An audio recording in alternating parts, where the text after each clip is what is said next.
It's commonly said that there are two guarantees in life, death and taxes. And if you think it's too late to start tax planning and saving for next year, our next guest says there's actually still time. With us now is Tim Speiss, partner at EisnerAmper. The clock is ticking. What can they do? What measures should one be taking at this point? Well, right now, and first, thank you for having me. We're helping clients review, for example, their investment portfolios presently, harvesting gains and losses. That's number one. Number two is looking at their forecasted tax liabilities for 2022, but also into 2023 to determine if there should be additional estimated tax payments made or losses or deductions that can be contained. That's number two. Number three, trust and estates. We're doing a lot right now, again, before year end regarding the establishment of trust. I should point out that the repeal of the estate tax exemption as we currently know it is going to be reduced. You might remember that the estate exemption was as high as $10 million. That's resetting, and it's resetting in 2026. So we have plenty of time to help clients plan, but we're still wanting to take advantage of clients maximizing their estate tax exemption. Again, that's per person.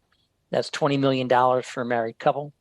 And while that sounds like a lot of money, there are many persons that have the capabilities to do estate planning to minimize any transfer tax. So that's a short summary, but we certainly can talk about some of the things we're doing as well. Tim, additionally here within the tax planning, and especially as we go into 2023, where we know that federal retirees, they're going to see the biggest COLA increase, or the cost of living adjustment increase, in over 40 years. How does that change where going forward from here they're going to need to kind of adjust on any kind of tax basis going forward? How is that going to look different from them?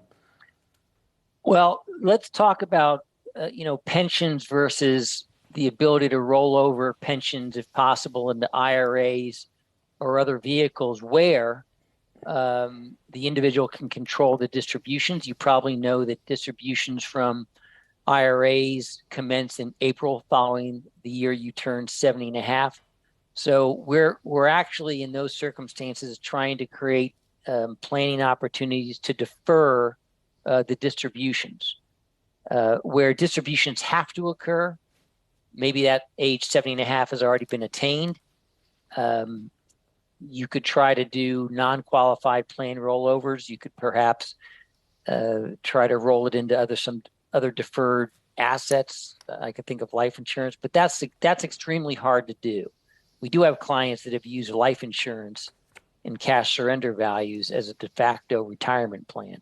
But what you're citing is a real issue, and we're working with many clients to help them resolve it.